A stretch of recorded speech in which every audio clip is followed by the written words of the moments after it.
एक टाइम था जब मोबाइल फोन्स नए नए आए थे।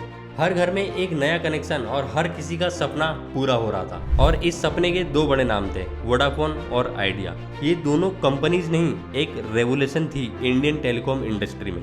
लेकिन आज 2025 में वोडाफोन आइडिया यानी वीआई एक ऐसी कंपनी बन चुकी है जो अपनी सर्वाइवल के लिए लड़ रही है। क्या सच में ये टेलीकॉम जायंट बंद होने वाला है? चलो सुनो इस कंपनी की कहानी, एक कहानी जो राइज से शुरू हुई और अब फॉल के कगार पे खड़ी है। तो शुरू करते हैं एकदम शुरुआत से। तो 1990 के एंड में जब मोबाइल फोन्स इंडिया में एक नई चीज थी, तब हचिसन मैक्स टेलीकॉम नाम की कंपनी थी जो बाद में वोडाफोन बना। लेकिन 2007 में जब वोडाफोन ने हच को एक्वायर किया फॉर $19 बिलियन, तब इंडिया में एक बड़ा धमाका हुआ। वोडाफोन का आइकॉनिक रेड लोगो और उसके जूजू एड्स ने हर दिल पे छाप छोड़ दिया। जैसे हैप्पी टू हेल्प और पावर टू यू के स्लोगन्स के साथ वोडाफोन इंडिया का प्रीमियम टेलीकॉम ब्रांड बन गया था। और दूसरी तरफ थी आइडिया सेलुलर, एक आदित्य बिरला ग्रुप की कंपनी जो 1995 में शुरू हुई थी। आइडिया, उसका था what an idea sir ji slogan. इस कैंपेन ने लोगों के दिल जीत लिए। Affordable plans, strong network in rural areas और कैची मार्केटिंग के साथ आइडिया ने अपनी अलग पहचान बनाई। दोनों कंपनीज अपने अपने तरीके से मार्केट में छाए हुए थे। अब 2000 के अर्ली ईयर्स में इंडिया का जो टेलीकॉम सेक्टर था वो गोल्ड रश था। मोबाइल पेनिट्रेशन बढ़ रहा था और लोग पहली बार अपने पॉकेट में दुनिया लेके घूम रहे थे। वोडाफोन और आइडिया दोनों ने बूम का पूरा फायदा उठाया। वोडाफोन का फोकस था अर्बन मार्केट्स पे, जबकि आइडिया ने रूरल और सेमी अर्बन एरियाज में अपनी जगह बनाई। और 2010 तक आते आते वोडाफोन के पास 130 मिलियन सब्सक्राइबर थे और आइडिया के पास भी 100 मिलियन सब्सक्राइबर के करीब हो चुके थे। अब इनके प्लान्स इतने अट्रैक्टिव थे कि लोग बोलते थे भाई वोडाफोन का नेटवर्क तो कहीं भी चलता है, या फिर आइडिया का प्लान ही सबसे सस्ता है। ये दोनों कंपनीज थी इंडियन टेलीकॉम की शान। लेकिन ये गोल्डन एरा ज़्यादा देर तक नहीं चलने वाला था, क्योंकि एक सुनामी आ रही थी और उसका नाम था रिलायंस जियो। और ऐसा नहीं था कि ये सिर्फ दो ही प्लेयर थे, उस टाइम एयरटेल भी स्ट्रगल कर रहा था और अच्छी खासी पोजीशन पे आगे बैठ गया था। लेकिन फिर भी एयरटेल इन दोनों से पीछे ही था। तो चलो उस बात करते हैं उस सुनामी की। तो 2016 में जब रिलायंस जियो ने अपना 4G नेटवर्क लॉन्च किया, तब इंडियन टेलीकॉम इंडस्ट्री में तूफान आ गया। जियो ने एक ऐसा दाव खेला जो किसी ने सोचा भी नहीं था। फ्री वॉइस कॉल्स और डर्ट चीप डेटा, एकदम मुफ्त में इंटरनेट और इतना सस्ता डेटा कि लोग बोलने लगे भाई ये तो रेवोल्यूशन है। तो जियो के इस डिस्ट्रप्टिव मूव ने पूरा मार्केट हिला दिया। वोडाफोन और आइडिया जो प्रीमियम प्राइसिंग और स्ट्रॉन्ग ब्रांडिंग पे चल रहे थे, एकदम से प्रेशर में आ गए। जियो के फ्री ऑफर्स के सामने इनके पेड प्लान्स पुराने लगने लगे।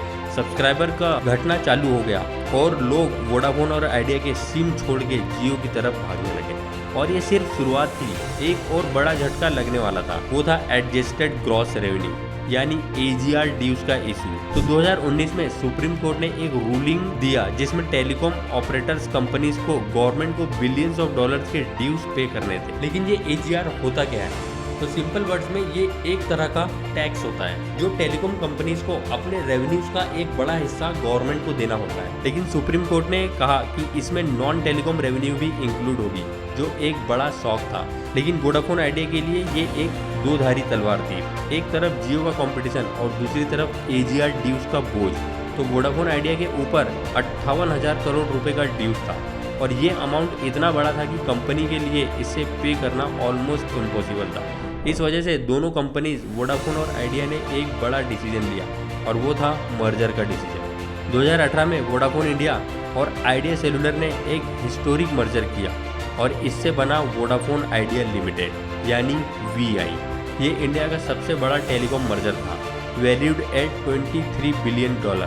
आइडिया थी कि दोनों कंपनीज अपने रिसोर्सेज, नेटवर्क और कस्टमर बेस को कंबाइन करके जियो के साथ कॉम्पीट कर पाएंगी। नया ब्रांड, नया लोगो और एक नया स्लोगन के साथ, टुगेदर फॉर टुमारो। और वोडाफोन आइडिया और VI के पास अब 400 मिलियन से ज़्यादा सब्सक्राइबर हो चुके थे, जो उस टाइम इंडिया का सबसे बड़ा कस्टमर बेस बन चुका था। लेकिन कंपनी ने सोचा था कि ये मर्जर उन्हें जियो के साथ रेस में वापस लाएगा। लेकिन मर्जर के बाद भी वोडाफोन इंडिया के पास एक बड़ी प्रॉब्लम थी, वो था उनका डेप्थ। वोडाफोन आइडिया का total depth 2.3 lakh crore rupees के करीब था और इसमें से 77,000 करोड़ रुपए AGR ड्यूज था और 1.4 लाख करोड़ रुपीस स्पेक्ट्रम का ड्यूज था। तो ये डेप्थ इतना बड़ा था कि कंपनी के ऑपरेशनल प्रॉफिट से ये कवर नहीं हो सकता था और ऊपर से जियो के एग्रेसिव प्राइसिंग ने वोडाफोन आइडिया के सब्सक्राइबर को कंटिन्यूअस छीनना चालू कर दिया था। फिर भी वोडाफोन आइडिया ने ट्राई किया, उन्होंने अपने 4G नेटवर्क को एक्सपेंड किया, न्यू प्लान्स लॉन्च किए और थोड़ी सी मार्केट शेयर वापस भी ली, लेकिन हर क्वार्टर में लॉसेस बढ़ते गए। 2024 तक वोडाफोन आइडिया का नेट लॉस 31,238 करोड़ रुपीस तक पहुंच गया था और ये लॉसेस सिर्फ एक साल के थे। और तब एक और झटका लगा, वो था सुप्रीम कोर्ट का। तो सुप्रीम कोर्ट ने मई 2025 में वोडाफोन आइडिया की प्ली को रिजेक्ट कर दिया, जिसमें उन्होंने 30,000 करोड़ रुपए के AGR ड्यूज के इंटरेस्ट और पेनल्टी वेव करने की रिक्वेस्ट की थी। ये एक बड़ा सेटबैक था। कंपनी ने कहा कि अगर गवर्नमेंट सपोर्ट नहीं मिला तो वो 2026 के बाद ऑपरेशंस कंटिन्यू नहीं कर पाएगी। तो अब एक कहानी एक डार्क फेस में एंटर करती है।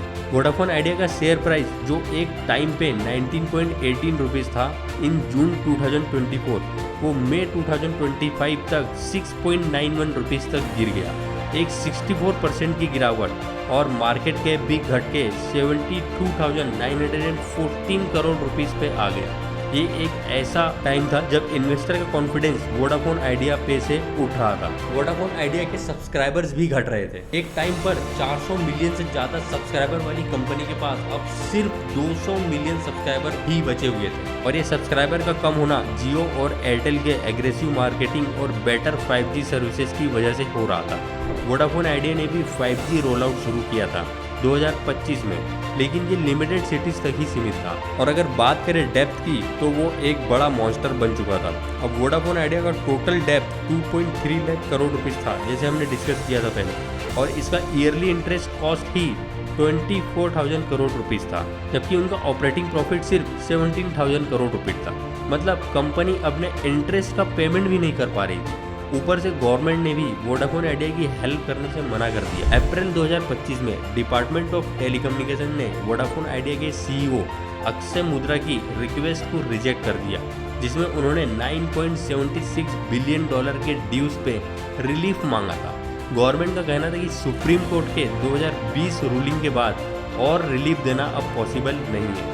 तो अब कंपनी के पास दो ही ऑप्शंस बचे थे, या तो गवर्नमेंट से बेल आउट मिले या फिर इंसॉल्वेंसी के लिए नेशनल कंपनी लॉ ट्रिब्यूनल मतलब NCLT का रुख करना पड़ेगा। अब वोडाफोन आइडिया ने गवर्नमेंट को वार्न किया कि अगर सपोर्ट नहीं मिला तो 200 मिलियन सब्सक्राइबर को दूसरे नेटवर्क्स पे पोर्ट करना पड़ेगा और 30,000 जॉब भी जा सकती है, क्योंकि 30,000 लोग इनकी कंपनी में काम करते हैं। और गवर्नमेंट का 49% स्टेक जो 1.18 लाख करोड़ रुपए का है, उसकी वैल्यू 0 हो जाएंगी। तो अब सवाल ये है कि क्या सच में वोडाफोन आइडिया बंद होने वाला है? मई 2025 में वोडाफोन आइडिया ने अपने क्वार्टर 4 रिजल्ट्स अनाउंस किए, जिसमें उन्होंने 7,162 करोड़ रुपीस का नेट लॉस रिपोर्ट किया। ये एक और साइन था कि कंपनी की फाइनेंशियल हेल्थ कितनी खराब है। वोडाफोन आइडिया के CEO ने गवर्नमेंट को लेटर लिखा, बोलते हुए कि अगर AGR ड्यूज पे रिलीफ नहीं मिला तो कंपनी 2026 के बाद सर्वाइव नहीं कर पाएंगी। उन्होंने ये भी कहा कि बैंक्स फंडिंग नहीं दे रहे क्योंकि AGR ड्यूज का इशू सॉल्व नहीं हुआ है। लेकिन थोड़ी सी उम्मीद भी है। वोडाफोन आइडिया के बोर्ड ने मई 2025 में 20,000 करोड़ रुपए रेस करने का प्लान अप्रूव किया है। ये तो FPO के थ्रू या फिर अदर रूट से। ये पैसा कंपनी के नेटवर्क एक्सपेंशन और डेप्थ रीपेमेंट के लिए यूज होगा और वोडाफोन PLC से भी 6,400 करोड़ रुपीस का इक्विटी फंडिंग जून 2025 में मिलने की उम्मीद है। लेकिन ये सब काफ़ी नहीं है। एनालिस्ट का कहना है कि वोडाफोन आइडिया को 50,000 से 55,000 करोड़ रुपए कैपिटल एक्सपेंडिचर के लिए 25,000 करोड़ रुपए का बैंक लोन चाहिए, जो विदाउट गवर्नमेंट सपोर्ट मुश्किल है। और अगर ये फंडिंग नहीं मिली तो वोडाफोन आइडिया को NCLT के रास्ते जाना पड़ सकता है, जो एक लंबा और कॉम्प्लिकेटेड प्रोसेस है। अब ये भी सोचने वाली बात है, गवर्नमेंट के लिए वोडाफोन आइडिया का कॉलेप्स एक बड़ा रिस्क है। गवर्नमेंट ऑलरेडी वोडाफोन आइडिया में 49% स्टेक होल्डर है और अगर कंपनी बंद होती है तो गवर्नमेंट का बहुत भारी नुकसान होगा, उनका इन्वेस्टमेंट 0 हो जाएगा। प्लस इंडिया के टेलीकॉम मार्केट में सिर्फ 2 प्राइवेट प्लेयर्स है, जियो और एयरटेल। बस ये 2 ही रह जाएंगे, जो कॉम्पिटिशन के लिए अच्छा नहीं है। तो अब क्या होगा वोडाफोन आइडिया का? एक तरफ तो कंपनी के पास एक चांस है, अगर गवर्नमेंट AGR डील्स पे रिलीफ देती है या फिर कोई स्ट्रेटेजिक इन्वेस्टर आ जाता है। वोडाफोन आइडिया का 200 मिलियन सब्सक्राइबर बेस अभी भी एक बड़ा एसेट है और इसके 5G रोल आउट से थोड़ी उम्मीद जगी है। लेकिन दूसरी तरफ चैलेंजेस भी बढ़े हैं। जियो और एयरटेल अब 5G में काफ़ी आगे निकल चुके हैं और वोडाफोन आइडिया के पास उतना पैसा नहीं है कि वो एग्रेसिव एक्सपेंशन कर सके, और ऊपर से डेप्थ का बोझ और सब्सक्राइबर चर्न उन्हें हर दिन पीछे ढकेल रहा है। और कुछ एक्सपर्ट्स का कहना है कि वोडाफोन आइडिया के लिए एक ही रास्ता है, या तो गवर्नमेंट बेल आउट या फिर कोई बड़ा इन्वेस्टर जो कंपनी को रिवाइव कर सके, वरना 2026 के बाद वोडाफोन आइडिया का फ्यूचर सच में खतरे में है। लेकिन ये कहानी सिर्फ एक कंपनी की नहीं है, ये 200 मिलियन कस्टमर की कहानी है, 30,000 एम्प्लॉयज की कहानी है और एक ऐसे टेलीकॉम कंपनी की कहानी है जो इंडिया का लीडर था एक टाइम पे, जिसने डिजिटल सपने का बैकबोन है। अगर वोडाफोन आइडिया बंद होती है तो इसका असर सिर्फ शेयर होल्डर्स पे नहीं बल्कि पूरे इकोनॉमी पे होगा। तो ये थी वोडाफोन आइडिया की कहानी, एक कहानी जो शान से शुरू हुई थी, चैलेंजेस से लड़ती रही और अब एक संकट के सामने खड़ी है। क्या वोडाफोन आइडिया अपने आप को बचा पाएगा या फिर ये एक और टेलीकॉम जायंट बन जाएगा जो हिस्ट्री के पेजेस में खो जाएगा? ये तो वक्त ही बताएगा। लेकिन एक बात तो क्लियर है, इंडियन टेलीकॉम इंडस्ट्री की ये कहानी अभी खत्म नहीं हुई है। आप क्या सोचते हैं, क्या वोडाफोन आइडिया फिर से कमबैक करेगा मार्केट में और अपनी पुरानी शान हासिल करेगा वापस, या फिर ये एक ट्रेजेडी का एंड होगा? कमेंट में जरूर बताएं और इस वीडियो को लाइक और शेयर करना ना भूलिए। सब्सक्राइब करो फॉर मोर सच स्टोरीज और मिलते हैं नेक्स्ट वीडियो में। तब तक स्टे कनेक्टेड।